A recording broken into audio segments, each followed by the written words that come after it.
नमः शिवाय भक्तों, हर हर महादेव। स्वागत है आपका हमारे YouTube चैनल माधव वॉयस में। भक्तों, आज की इस वीडियो हम आपको शिव पुराण की माता सती और भगवान शिव की कथा सुनाने जा रहे हैं। अगर आप शिव भक्त हैं तो कृपा करके इस कथा को पूरा सुने। इसे आधा अधूरा छोड़कर जाने की गलती न करें। इस कथा को आधा अधूरा छोड़ दिया तो आपको पाप भी लग सकता है। तो चलिए कथा शुरू करते हैं। दक्ष प्रजापति की कई पुत्रियां थीं। सभी पुत्रियां गुणवती थीं, पर दक्ष के मन में संतोष नहीं था। वे चाहते थे उनके घर में एक ऐसी पुत्री का जन्म हो जो शक्ति संपन्न हो, सर्व विजयनी हो। दक्ष एक ऐसी पुत्री के लिए तप करने लगे।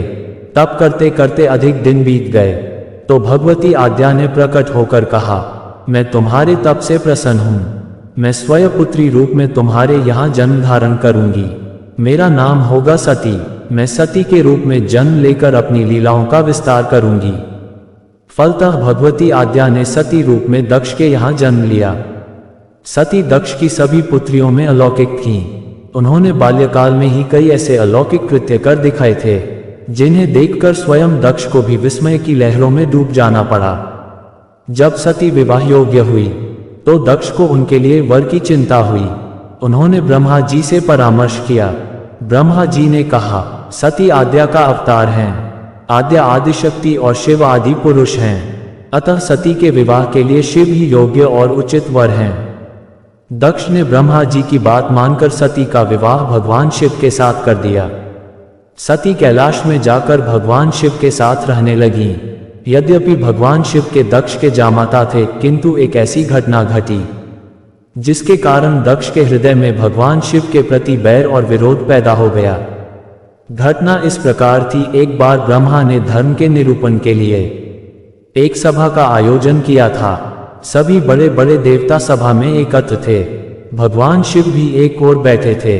सभा मंडल में दक्ष का आगमन हुआ। दक्ष के आगमन पर सभी देवता उठकर खड़े हो गए, पर भगवान शिव खड़े नहीं हुए। उन्होंने दक्ष को प्रणाम भी नहीं किया। फलतः दक्ष ने अपमान का अनुभव किया। केवल यही नहीं, उनके हृदय में भगवान शिव के प्रति ईर्ष्या की आग जल उठी। वे उनसे बदला लेने के लिए समय और अवसर की प्रतीक्षा करने लगे।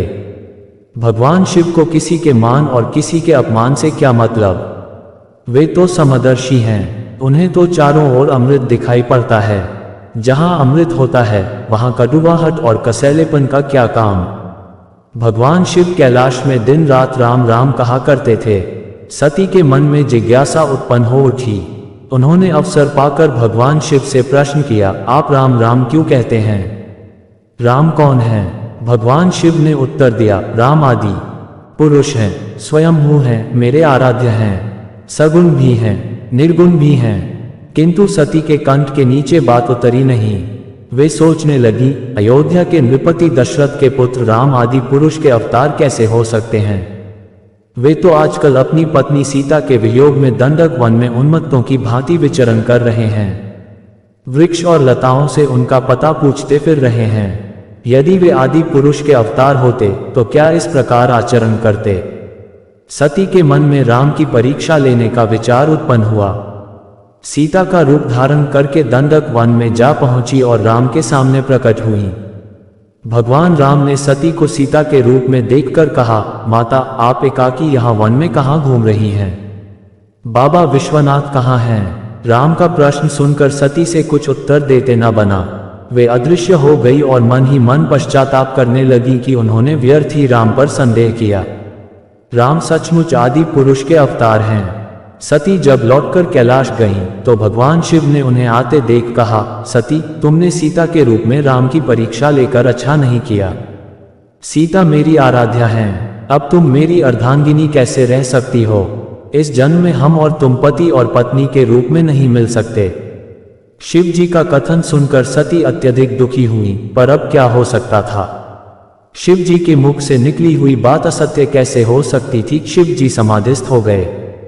सती दुख और पश्चाताप की लहरों में डूबने उतारने लगी। उन्हीं दिनों सती के पिता कनखल में बहुत बड़ा यज्ञ कर रहे थे। उन्होंने यज्ञ में सभी देवताओं और मुनियों को आमंत्रित किया था, किंतु शिव जी को आमंत्रित नहीं किया था, क्योंकि उनके मन में शिव जी के प्रति ईर्ष्या थी। सती को जब ये ज्ञात हुआ कि उसके पिता ने बहुत बड़े यज्ञ की रचना की है, तो उनका मन यज्ञ के समारोह में सम्मिलित होने के लिए बेचैन हो उठा। शिव जी समाधिस्थ थे, अतः वे शिव जी से अनुमति लिए बिना ही वीरभद्र के साथ अपने पिता के घर चली गईं। कहीं कहीं सती के पितृगृह जाने की घटना का वर्णन एक दूसरे रूप में इस प्रकार मिलता है। एक बार सती और शिव कैलाश पर्वत पर बैठे हुए परस्पर वार्तालाप कर रहे थे। उसी समय आकाश मार्ग से कई विमान कनखल की ओर जाते हुए दिखाई पड़े। सती ने उन विमानों को देखकर भगवान शिव से पूछा, प्रभो, ये सभी विमान किसके हैं और कहाँ जा रहे हैं? भगवान शक्र ने उत्तर दिया, आपके पिता ने यज्ञ की रचना की है। देवता और देवांगनाएं इन विमानों में बैठकर उसी यज्ञ में सम्मिलित होने के लिए जा रहे हैं। सती ने दूसरा प्रश्न किया, क्या मेरे पिता ने आपको यज्ञ में सम्मिलित होने के लिए नहीं बुलाया? भगवान शंकर ने उत्तर दिया, आपके पिता मुझसे बैर रखते हैं, फिर वे मुझे क्यों बुलाने लगे? सती मन ही मन सोचने लगी, फिर बोली, यज्ञ के अवसर पर अवश्य मेरी बहनें आएंगी। उनसे मिले हुए बहुत दिन हो गए। यदि आपकी अनुमति हो तो मैं भी अपने पिता के घर जाना चाहती हूँ। यज्ञ में सम्मिलित हो लूंगी और बहनों से भी मिलने का सुअवसर मिलेगा। भगवान शिव ने उत्तर दिया, इस समय वहां जाना उचित नहीं होगा। आपके पिता मुझसे जलते हैं, हो सकता है वे आपका भी अपमान करें। बिना बुलाए किसी के घर जाना उचित नहीं होता। भगवान शिव ने उत्तर दिया, हाँ, विवाहिता लड़की को बिना बुलाए पिता के घर नहीं जाना चाहिए, क्योंकि विवाह हो जाने पर लड़की अपने पति की हो जाती है। पिता के घर से उसका संबंध टूट जाता है। किंतु सती पीहर जाने के लिए हट करती रहीं, अपनी बात बार बार दोहराती रहीं। उनकी इच्छा देखकर भगवान शिव ने पीहर जाने की अनुमति दे दी। उनके साथ अपना एक गण भी कर दिया। उस गण का नाम वीरभद्र था। सती वीरभद्र के साथ अपने पिता के घर गईं, किंतु उनसे किसी ने भी प्रेमपूर्वक वार्तालाप नहीं किया। दक्ष ने उन्हें देखकर कहा, तुम क्या यहाँ मेरा अपमान कराने आई हो?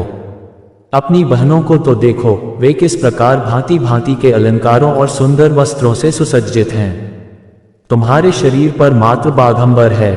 तुम्हारा पति श्मशानवासी और भूतों का नायक है। वह तुम्हें बाघंबर छोड़कर और पहना ही क्या सकता है? दक्ष के कथन से सती के हृदय में पश्चाताप का सागर उमड़ पड़ा। वे सोचने लगी, उन्होंने यहाँ आकर अच्छा नहीं किया। भगवान ठीक ही कह रहे थे, बिना बुलाए पिता के घर भी नहीं जाना चाहिए। पर अब क्या हो सकता है? अब तो आ ही गई हूँ। पिता के कटु और अपमानजनक शब्द सुनकर भी सती मौन रहीं। वे उस यज्ञ मंडल में गईं जहाँ सभी देवता और ऋषि मुनि बैठे थे तथा यज्ञ कुंड में धू धू करती जलती हुई अग्नि में आहुतियां डाली जा रही थीं। सती ने यज्ञ मंडप में सभी देवताओं के तो भाग देखे, किंतु भगवान शिव का भाग नहीं देखा। वे भगवान शिव का भाग न देखकर अपने पिता से बोली, पितृश्रेष्ठ, यज्ञ में तो सबके भाग दिखाई पड़ रहे हैं, किंतु कैलाशपति का भाग नहीं है। आपने उनका भाग क्यों नहीं दिया? दक्ष ने गर्व से उत्तर दिया, मैं तुम्हारे पति कैलाश को देवता नहीं समझता। वह तो भूतों का स्वामी, नग्न रहने वाला और हड्डियों की माला धारण करने वाला है।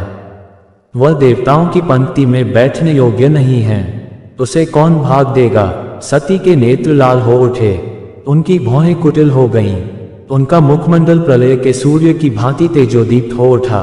उन्होंने पीड़ा से तिलमिलाते हुए कहा, ओह, मैं इन शब्दों को कैसे सुन रही हूं, मुझे धिक्कार है। देवताओं, तुम्हें भी धिक्कार है। तुम भी उन कैलाशपति के लिए इन शब्दों को कैसे सुन रहे हो, जो मंगल के प्रतीक हैं और जो क्षण मात्र में संपूर्ण सृष्टि को नष्ट करने की शक्ति रखते हैं। वे मेरे स्वामी हैं। नारी के लिए उसका पति ही स्वर्ग होता है। जो नारी अपने पति के लिए अपमानजनक शब्दों को सुनती है, उसे नरक में जाना पड़ता है। पृथ्वी सुनो, आकाश सुनो और देवताओं, तुम भी सुनो। मेरे पिता ने मेरे स्वामी का अपमान किया है। मैं अब एक क्षण भी जीवित रहना नहीं चाहती। सती अपने कथन को समाप्त करती हुई यज्ञ के कुंड में कूद पड़ी। जलती हुई आहुतियों के साथ उनका शरीर भी जलने लगा।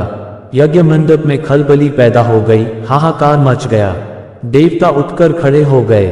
वीरभद्र क्रोध से कांप उठे। वे उछल उछल कर यज्ञ का विध्वंस करने लगे। यज्ञ मंडप में भगदड़ मच गई। देवता और ऋषि मुनि भाग खड़े हुए। वीरभद्र ने देखते ही देखते दक्ष का मस्तक काटकर फेंक दिया। समाचार भगवान शिव के कानों में भी पड़ा। वे प्रचंड आंधी की भांति कनखल जा पहुंचे। सती के जले हुए शरीर को देखकर भगवान शिव ने अपने आप को भूल गए। सती के प्रेम और उनकी भक्ति ने शंकर के मन को व्याकुल कर दिया। उन शंकर के मन को व्याकुल कर दिया जिन्होंने काम पर भी विजय प्राप्त की थी और जो सारी सृष्टि को नष्ट करने की क्षमता रखते थे। वे सती के प्रेम में खो गए, बेसुध हो गए। भगवान शिव ने उन्मत्त की भांति सती के जले हुए शरीर को कंधे पर रख लिया। वे सभी दिशाओं में भ्रमण करने लगे। शिव और सती के इस अलौकिक प्रेम को देखकर पृथ्वी रुक गई, हवा रुक गई, जल का प्रवाह ठहर गया और रुक गई देवताओं की सांसें। सृष्टि व्याकुल हो उठी। सृष्टि के प्राणी पुकारने लगे, त्राहिमाम त्राहिमाम। भयानक संकट उपस्थित देखकर सृष्टि के पालक भगवान विष्णु आगे बढ़े।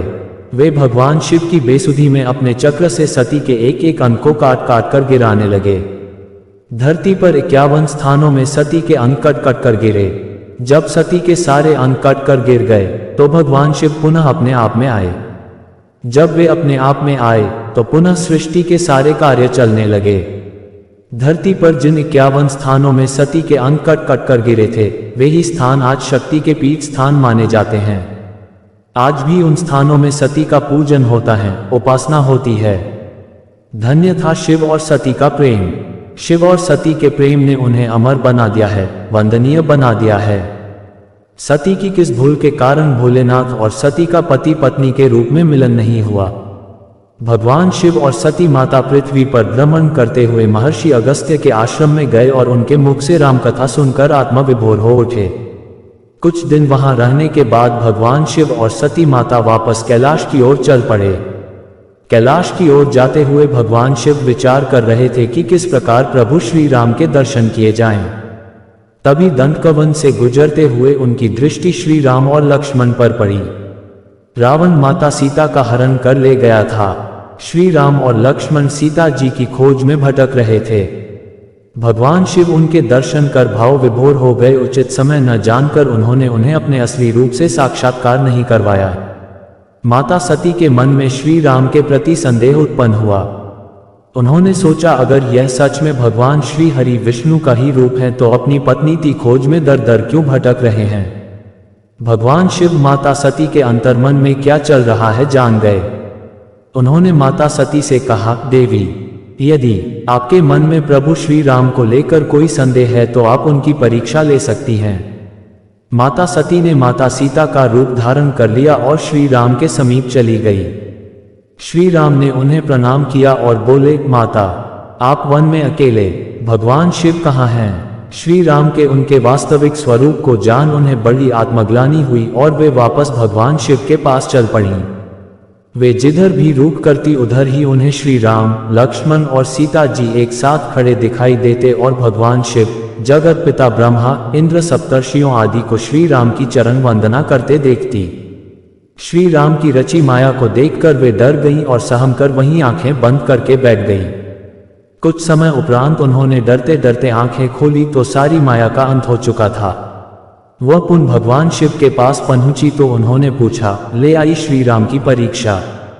माता सती ने झूठ बोल दिया कि उन्होंने कोई परीक्षा नहीं ली। भगवान शिव ने ध्यान लगाकर सारी बात जान ली। उन्होंने भगवान श्री राम की माया को प्रणाम किया जिससे प्रेरित होकर सती के मुख से झूठ निकल गया था। सती ने सीता जी का वेश धारण किया। ये जानकर शिव जी के मन में विषाद उत्पन्न हो गया। उन्होंने सोचा कि यदि अब वे सती से प्रेम करते हैं तो ये धर्म विरुद्ध होगा, क्योंकि सीता जी को वे माता के समान मानते थे, परंतु वे सती से बहुत प्रेम करते थे, इसलिए उन्हें त्याग भी नहीं सकते थे। तब उन्होंने मन ही मन प्रतिज्ञा की कि अब पति पत्नी के रूप में उनका और सती का मिलन नहीं हो सकता, परंतु इस बारे में उन्होंने सती से प्रत्यक्ष में कुछ नहीं कहा। तत्पश्चात वे कैलाश लौट आए। परीक्षा ली भी ताए क्या हुआ, इसमें भगवान श्री राम जी का दर्शन ही ताए किया था ना, परंतु भगवान ने युग को ये संदेश देने के लिए ही ताए फिर सती माता के जीवन की कथा में मायर दिया। भगवान भोलेनाथ एवं सती माता ने अपने जीवन पर इस कथा को घटाकर यही ताए संदेश दिया है कि नारी का प्रथम धर्म है पतिव्रत धर्म का पालन करना, अपने पतिदेव की अधीनता एवं आज्ञा में रहना, अपने प्रथम वर्ष अपने सहज धर्म का पालन करना, इसे छाड़कर भगवान के भी दर्शन करने जाएं ताएं वह भगवान को स्वीकार नहीं। सती माता ने वह शरीर त्यागा तथा फिर पार्वती बनकर अपने प्रियतम भगवान भूतनाथ की सेवा के अलावा कोई कामना नहीं रखी। राजमहिलाएं के ऐश्वर्य को ठुकरा दिया तथा अभावाएं में रहकर सदैव के लिए पार्वती जी भगवान शंकर की अर्धांगिनी बनकर फिर युग युगांतर तक अपने सहज धर्म का पालन करती रही। भगवान भोलेनाथ जी के पास चाहे संसार के कृत्रिम सुख सुविधाओं ऐश्वर्य का अभाव है, परंतु उनके पास प्रकृति रूपी परमेश्वरी पार्वती जी सदा सदा से निवास करती है। अब क्या है कि भगवान के पास भाव है, ब्रह्मभाव है, सच्चा अच्छा और युग के अनुरूप प्रथम धर्म सहज धर्म के पालन का सहज भाव है, तभी ताएं भगवान भोलेनाथ भक्ताएं पर बड़ी जल्दी प्रसन्न हो जाते हैं। क्या है कि भक्ताएं का कल्याण